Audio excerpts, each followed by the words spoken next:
मध्य प्रदेश का आगामी विधानसभा चुनाव काफी पेचीदा हो चुका है क्योंकि अब बीजेपी और कांग्रेस को अपनी रणनीति बदलना होगी क्योंकि अब उनके सामने एक दूसरे की बजाय जयस यानी जय आदिवासी युवा संगठन भी होगा। जयस ने ऐलान कर दिया है कि आगामी विधानसभा चुनाव को वो अकेले ही लड़ेंगे। भाजपा कांग्रेस के सामने खड़ी हुई मुश्किलें, जयस ने किया अकेले चुनाव लड़ने का ऐलान। कई संगठनों का भी जयस को मिला साथ। जयस के ऐलान के बाद सूबे में बदलेंगे समीकरण। जी हां, अब जयस ने फैसला ले ही लिया है कि वो भी कांग्रेस और भाजपा के साथ न जाकर अपने संगठन के माध्यम से चुनाव लड़ेगा, जिसको लेकर आज भोपाल में एक बैठक आयोजित की गई। इस बैठक में अनुसूचित जाति वर्ग के संगठन, धनगर समाज, लोधी समाज और यादव समाज के संगठन शामिल हुए, जिन्होंने जयस के साथ कंधे से कंधा मिलाकर चुनाव लड़ने का ऐलान कर दिया और आगामी समय में 80 सीटों पर चुनाव लड़ने का ऐलान किया।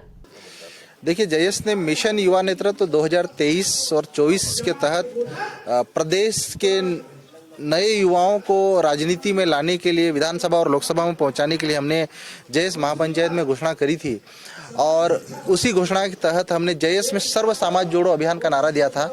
तो हम सभी समाज के आज जयस के माध्यम से हम जोड़ने के लिए संकल्पित हैं और मिशन 2023 में प्रदेश को नया युवा नेतृत्व देने के लिए हम लोग तैयारी कर रहे हैं। आज प्रदेश के अलग अलग राजनीतिक दलों के और अलग अलग सामाजिक संगठनों के कम से कम 10-10 सामाजिक संगठनों और राजनीतिक संगठनों के प्रतिनिधि इस कार्यक्रम में शामिल हुए हैं और सभी मिलकर कंधे से कंधा मिलाकर हम लोग 2023 के लिए काम करेंगे, हम लोग संकल्प।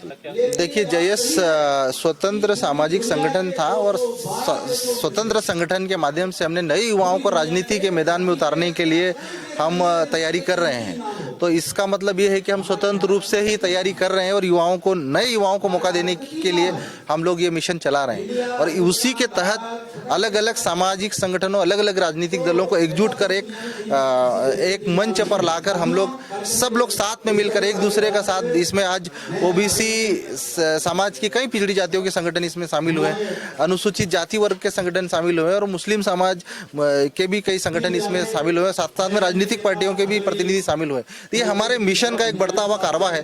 धीरे धीरे लोग जुड़ते जा रहे हैं और हम उम्मीद करते हैं कि निकट भविष्य में और भी जो दल या संगठन छूटे हैं, हम बैठेंगे और मिलकर हम लोग काम करेंगे। इसके साथ ही जयस का कहना है कि वह स्वतंत्र रूप से मैदान में उतरने की बजाय अपने चिन्ह पर चुनाव लड़ेंगे। देखिए, अब सत्ता में कौन आएगा ये आने वाला वक्त तय करेगा, लेकिन जयस अपना स्वतंत्र मोर्चा तैयार करके नए युवाओं को राजनीतिक भागीदारी के लिए संकल्प लेकर कदम बढ़ा चुका है और हम लोग इसी मिशन को आगे बढ़ा रहे हैं। तो इस तरह से कहा जा सकता है कि अब जयस एक राजनीतिक संगठन के रूप में मैदान में दिखाई देगा, लेकिन इसका कितना असर सियासत के मैदान में दिखेगा, यह तो आने वाला वक्त ही बताएगा।